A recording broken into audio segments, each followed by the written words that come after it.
Hey guys, so today I wanted to do part two of the driving video that I did, the post that I wanted to continue the discussion of what we can do to help our kids prepare for driving.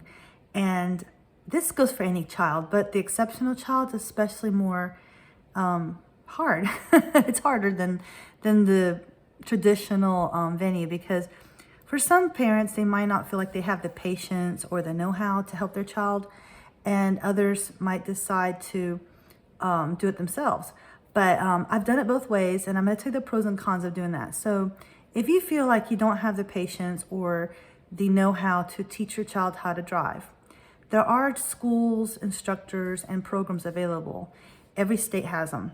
Our state, through Voc Rehab, offered a course. And the cool part about it is that at the end of it, they gave them the actual test, and they would have the certificate that they would just go down to the police department and get their driver's license. That's it. I mean, it's really cool. A DMV or whatever. So that's one of the best ways to do it, because then you know for sure they're ready and that they have had instruction and it's a professional that has done it. And so yeah, it's a little bit of peace of mind for the parent. And for me, it was great because as a parent, you're like, well, they seem ready, but are they ready? So you have an unbiased opinion. And like I said, in the end, they get the driver's test done by that person. Now, I'm going to tell you what happened with the other route.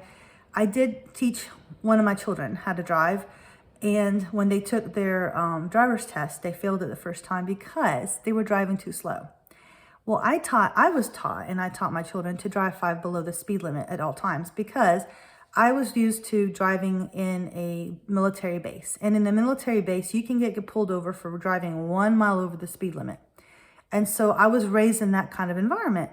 So I said, well, if you go 5 below, it doesn't matter, because sometimes the speedometer does, it can be different than the gun that the police use it to see how fast you're going.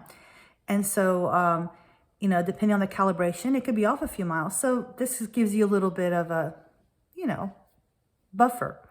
Well, he was doing that. I mean, my child was doing that.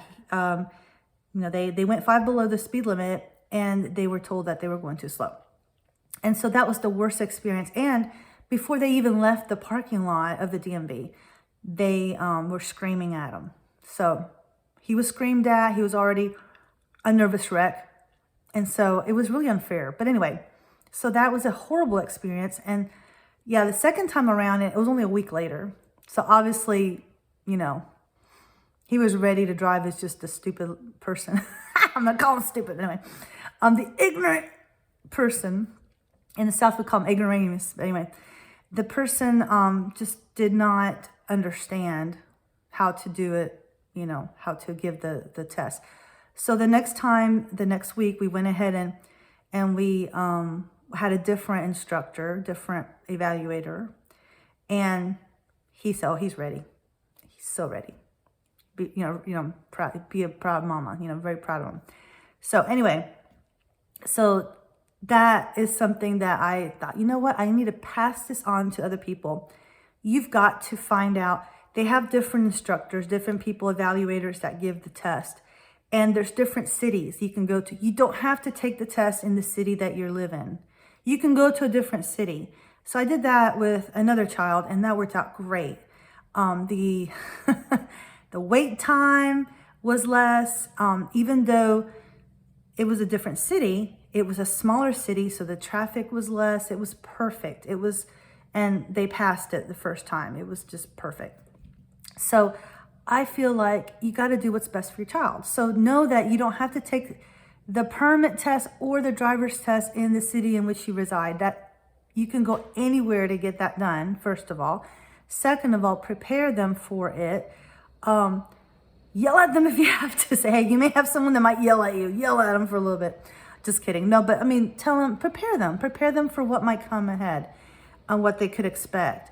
Not everyone's sweet and whatever. They might not have those vibes. And know that it is a very important thing to get a driver's license. You are, in essence, giving a key to a lethal weapon, because you can literally kill someone behind the wheel. And that is a very important fact for you to share with your child, is that it's a huge responsibility. Yes, it's freedom. And yes, all 16-year-olds or 17-year-olds, however old your child is, loves the fact that they can take themselves, they don't have to rely on someone else to take them. That in itself is a great thing.